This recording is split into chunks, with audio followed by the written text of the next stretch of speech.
Normally when you scroll through international news, it kind of feels like you're looking at a map of totally isolated fires. Right, like a strike in the Middle East over here, and then, a tense standoff in Eastern Europe over there. Exactly.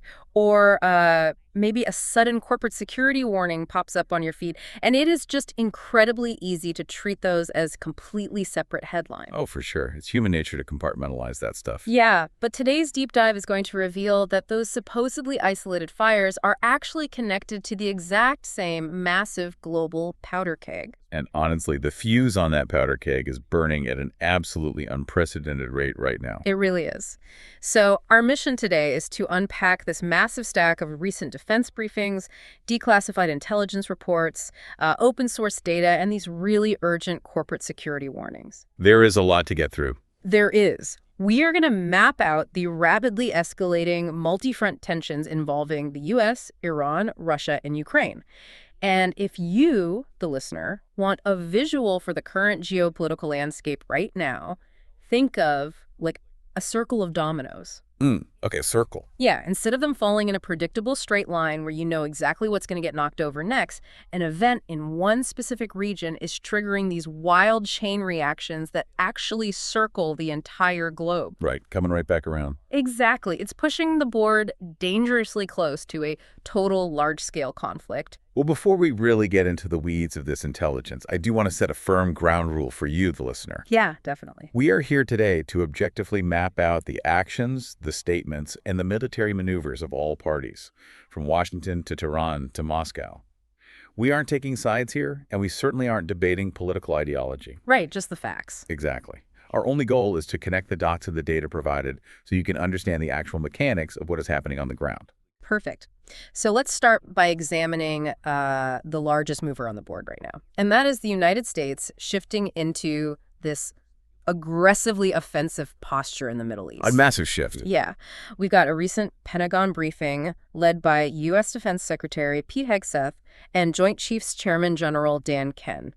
And the language they used, it was striking. Very deliberate language. Yeah. They explicitly stated their goal is to end this campaign, which they are actually calling a campaign of terrifying fury, entirely on their own terms. Right. They want to completely dictate the outcome of the conflict. Exactly. And they openly acknowledge that they're actively countering Chinese and Russian aid to Iran. But the thing that really stopped me in my tracks... The numbers. Yes. The sheer scale of the numbers General Ken reported. Oh, the logistics behind those numbers are just staggering when you really break them down. They reported over 11,000 targets hit in just 30 days. 11,000. In a month. And they've sunk more than 150 Iranian ships. On top of that, they've executed the first successful ground strike missions using B-52 heavy bombers. And they explicitly refused to rule out a full ground campaign. Which is a huge escalation in messaging. Yeah. And, the intelligence attached to these briefings suggests that Iranian military morale is just severely breaking under this weight. I can imagine. Yeah, they're seeing widespread desertions and serious dissatisfaction among their top leadership. Now, to me, this looks like a chess player who isn't just trying to, checkmate their opponent. They are violently clearing every single piece off the board. That's a great way to put it. But I do have a fundamental question here. If you are a military force that has just lost 150 ships and you've had 11,000 targets obliterated in a single month, how do you even function? Right. Let alone mount any kind of organized retaliation? Well, that is exactly the question the Pentagon is banking on. You have to look at the why behind that massive target list. Yeah. 11,000 strikes in 30 days. That is roughly 360 strikes a day. Wow. Yeah. That is not just about scoring tactical victories or, winning a specific firefight. It is a systematic, agonizing dismantling of a nation's production and logistics. Oh, okay. When Secretary Hegseth visited the troops in West Asia recently, the underlying message was all about stripping away the physical capability to wage war.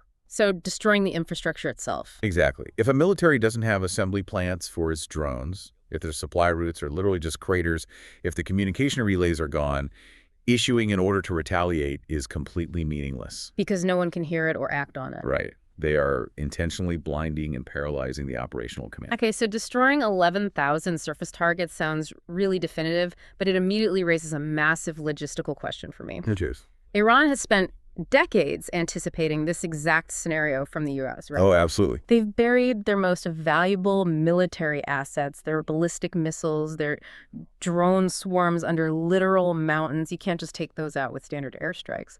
Which I guess brings us to what just happened in the Isfahan province. Right, the subterranean campaign. This completely changes the physics of the entire conflict. We have to talk about this 31-second video shared by former President Trump. Oh, yeah, that footage was wild. It showed these absolutely massive nighttime explosions, and CNN actually geolocated the footage to the Isfahan province, specifically right near the Grand Masala Mosque. And this footage dropped right after Trump issued a very specific threat to destroy Iranian power plants, oil wells, desalination facilities, and islands if the Strait of Hormuz isn't reopened to global shipping. A very clear ultimatum. Yeah.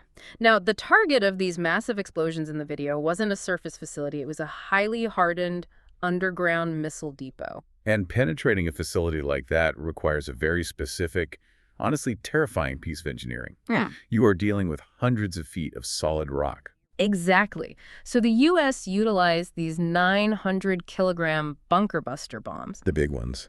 Yeah, we're talking about munitions like the GBU-57, which are carried by those B-2A Spirit stealth bombers. These things are specifically designed to plunge deep into the earth before they detonate. Right. But here is where the intelligence gets genuinely fascinating.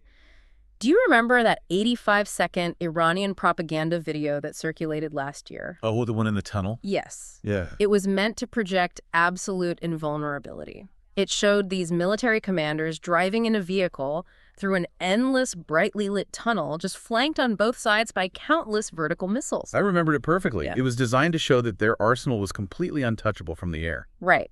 But intelligence analysts looked at that exact same video and realized Iran had accidentally broadcast a catastrophic structural flaw. A huge mistake on their part. Let me paint a picture for you, the listener. Imagine you take like 1,000,000 matchsticks and you line them all up inside a single giant steel tube. Now, yes, the tube itself is incredibly strong. You bury it under a mountain and it seems perfectly safe.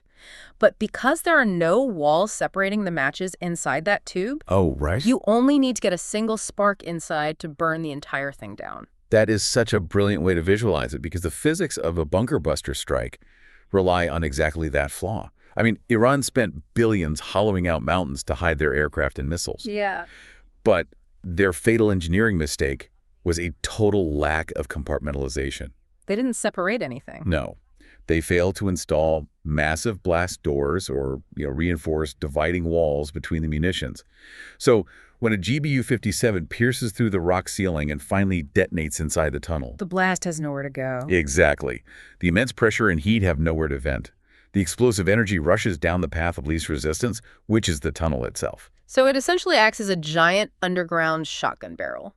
Exactly. It triggers a catastrophic chain reaction. Yeah. The initial blast ignites the solid rocket fuel of the first missile, which explodes and ignites the next one and the next one. Wow. Because they stored everything together without blast walls, a single successful bunker buster strike doesn't just destroy one room, it turns the entire mountain complex into a giant subterranean bomb. That is wild. Their greatest defensive strength, being buried deep underground, became the very mechanism of their total destruction. It is crazy how a piece of propaganda meant to intimidate actually provided the exact blueprint for their vulnerability. It really is.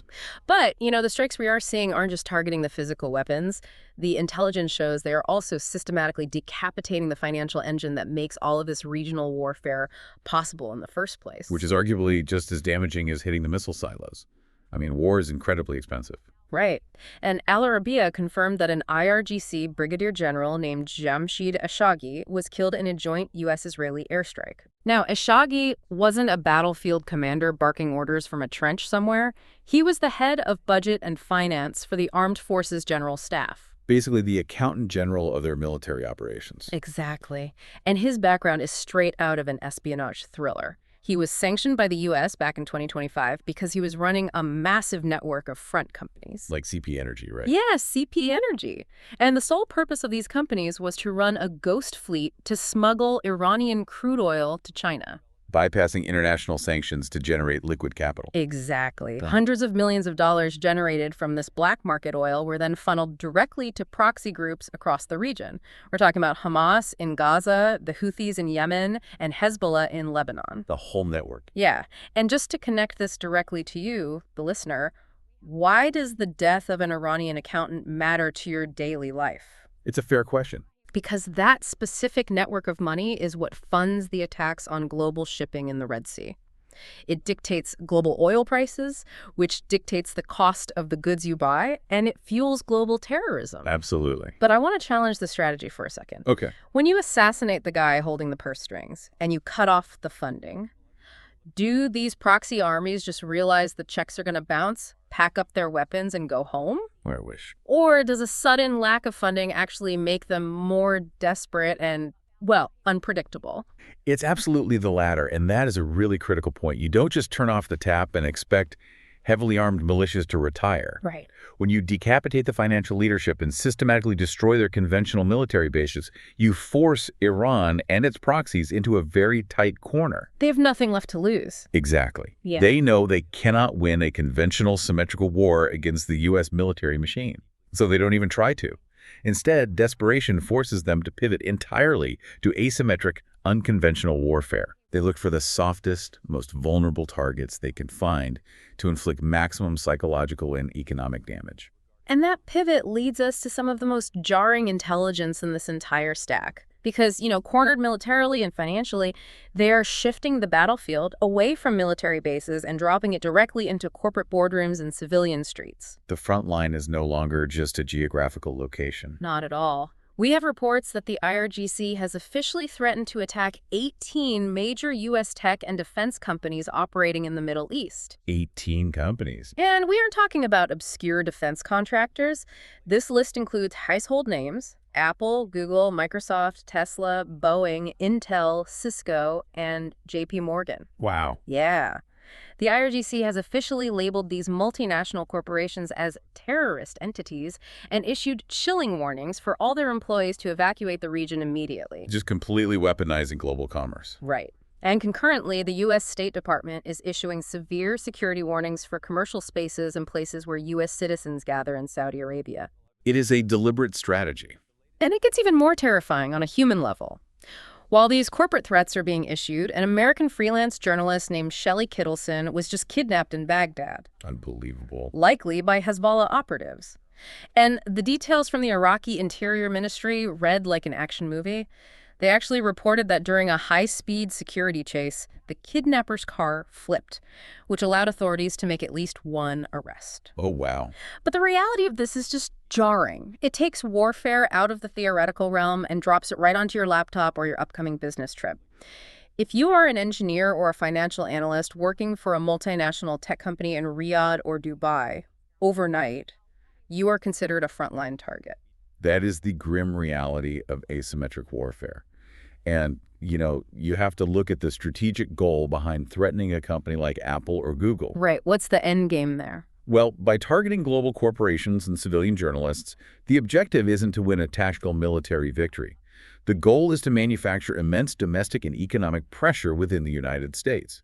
Hit them where it hurts. Exactly. They want the stock market to react. Right. They want CEOs of Fortune 500 companies to panic. They want the American public to see journalists being taken hostage on the news. So it's about leverage. Right. The ultimate aim is to create such a massive headache for the U.S. economy and public psyche that business leaders and citizens essentially demand the government back down from its military campaign. It's economic extortion on a global scale. Okay, so if the Middle Eastern conflict spilling directly into the global corporate tech sector wasn't wild enough, the final piece of intelligence we have reveals a bizarre and, frankly, terrifying geographic overlap. Yeah, this part is crazy.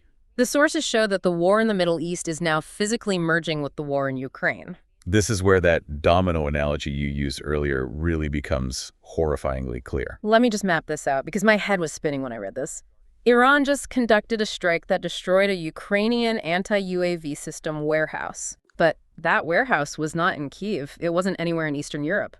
The Ukrainian military warehouse was located all the way in Dubai, in the United Arab Emirates. Which naturally makes you ask, What on earth is the Ukrainian military doing operating out of the Persian Gulf? Exactly, and the intelligence actually explains it. Following military pacts signed by Ukrainian President Zelensky with the UAE, Qatar, and Saudi Arabia, Ukraine quietly deployed over 200 military experts to the Middle East. 200 experts. Yeah. And their specific mission: to share the hard-won battlefield experience they've gained fighting in Eastern Europe to help these Gulf nations counter Iranian-designed drones. Because remember, the drones Russia's using against Ukraine are largely Iranian designs. Right. Now, in response to the strike in Dubai, a Russian analyst named Fahad Ibrahimov publicly called the attack a warning slap to Kyiv. A warning slap. And he threatened far worse if Ukraine continues to aid U.S. and Israeli interests in the Middle East. So you have Russia openly applauding an Iranian strike on Ukrainian assets in the UAE. Yes, but wait, it spirals even further. How so? Because meanwhile, Russia is actively issuing severe warnings to European nations, specifically targeting the Baltic states. Moscow is accusing countries like Estonia of allowing Ukrainian drones to use their airspace to launch strikes deep into Russia, specifically Leningrad. Oh, wow. And Russia isn't just complaining diplomatically. They are threatening to retaliate against the Baltics with their Oreshnik hypersonic missiles. Hypersonic missiles. That is a massive threat. Yeah. Authorities in Estonia are already having to issue emergency warnings to their citizens. So let me make sure I have this completely straight for you, the listener. Let's hear it. Iran is bombing Ukrainian military assets in the United Arab Emirates, while Russia is threatening to launch hypersonic missiles at Estonia over drone flights. The geographic map of this conflict is literally melting together. It absolutely is. Yeah. And military strategists actually refer to this as the era of interlocking conflicts. Interlocking conflict. Yeah, we have to stop looking at these as regional disputes. The alliances we are seeing, Russia and Iran acting in lockstep on one side, opposing the U.S., Ukraine, and European allies on the other, are now so tightly bound that a friction point in one hemisphere instantly sparks a fire in another. It's all connected. An escalation in the Persian Gulf instantly triggers hypersonic missile threats in the Baltics. It is no longer a collection of separate chessboards. It is a single, unified, deeply volatile global theater. Man, it is a lot to process. Let's quickly recap this incredible chain of events we've just unpacked. Good idea. We started with the U.S. unleashing a historically massive bombing campaign, utilizing bunker busters to exploit a fatal matchstick-like structural flaw in Iran's subterranean missile tunnels. Right. Then we saw how the targeted assassination of a financial general running ghost fleets of oil is designed to cut the purse strings of regional proxy armies. We explored how that exact financial desperation is forcing those proxies to wage asymmetric warfare, turning the tech sector targeting household names like Apple and Microsoft into active war zones. Yeah. And finally, we looked at the astonishing reality of the Middle Eastern and European war theaters physically bleeding into one another, with Ukrainian assets burning in Dubai and Russian missiles pointed at Estonia. And if there's one core takeaway I want you to leave with, it's that none of this exists in a vacuum. No, not at all. These are not distant headlines happening to other people. This multi-front escalation spanning military strikes, economic chokeholds, and technological threats, it directly impacts the stability of your economy. It impacts the security of the tech infrastructure you rely on daily and the baseline stability of the global markets. It fundamentally changes how we view global security, and that leaves us with a lingering question to mull over. As the nature of warfare aggressively shifts away from traditional battlefields, as it bleeds into the interconnected digital networks, the civilian boardrooms, and the multinational corporations we rely on every single day, in the future, will our safety be determined by the physical borders of our countries or by the security of the global supply chains we're all inevitably plugged into?